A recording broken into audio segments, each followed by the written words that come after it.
વિડીયોની અંદર આપણે આજના વિદ્યાર્થીની મૂંઝવણો વિશે નિબંધ લખીશું. તો ચાલો જોઈએ.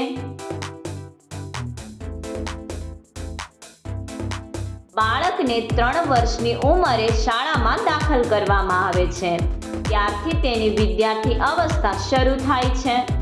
વિદ્યાર્થી કાળમાં વિદ્યાર્થીનું લક્ષ્ય જીવનલક્ષી વિદ્યા મેળવવાનું છે.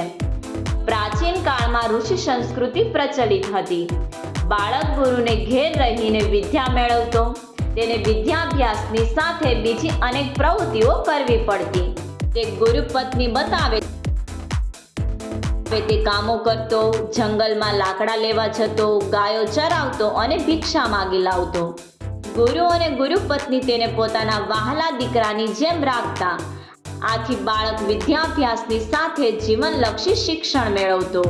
તેને વ્યવહારુ જ્ઞાન મળતું. આજની શિક્ષણ પદ્ધતિ વિદ્યાર્થીને જીવનલક્ષી શિક્ષણ આપતી નથી.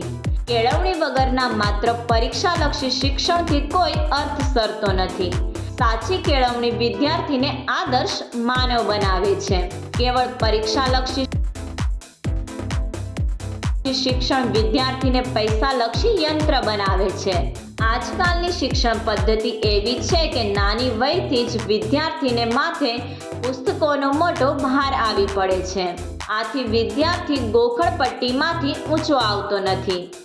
આજનું શિક્ષણ પરીક્ષાલક્ષી છે. દરેક ક્ષેત્રમાં ટકાવારીનું મહત્વ ઘણું વધી ગયું છે. આથી વિદ્યાર્થીનું એક જ લક્ષ્ય હોય છે, પરીક્ષામાં ઊંચી ટકાવારી મેળવવી. પરીક્ષામાં ઊંચી ટકાવારી મેળવવાની તેને સતત ચિંતા રહ્યા કરે છે. તે માટે તે અનેક પ્રકારના પ્રયત્ન કરે છે. તે શાળાના શિક્ષણ ઉપરાંત ખાનગી વર્ગમાં જાય છે કે ટ્યુશન રાખે છે. આથી જે મા બાપની આર્થિક સ્થિતિ સારી નથી હોતી તે મૂંઝવણમાં મુકાઈ જાય છે.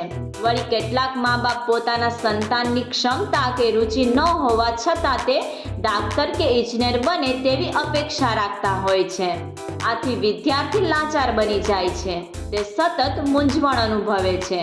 તે કોઈને કશું કહી શકતો નથી કે સહી શકતો નથી.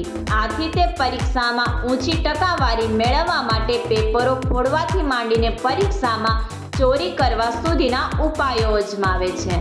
આમ છતાં ઊંચી ટકાવારી ન આવે કે તે નાપાસ થાય ત્યારે કેટલીક વાર આપઘાત પણ કરે છે.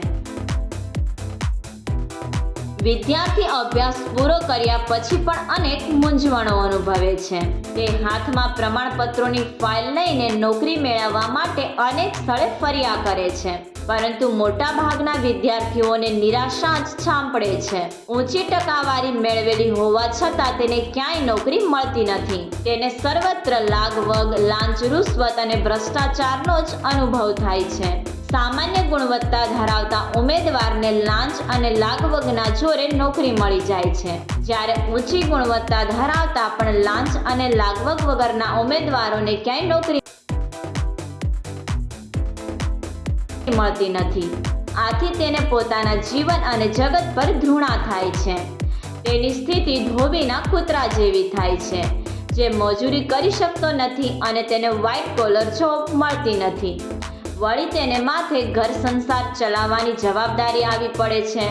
આજની શિક્ષણ પદ્ધતિ જીવનલક્ષી, વ્યવહારલક્ષી અને વ્યવસાયલક્ષી બને તો જ વિદ્યાર્થીની આ બધી મૂંઝવણો ઓછી થાય.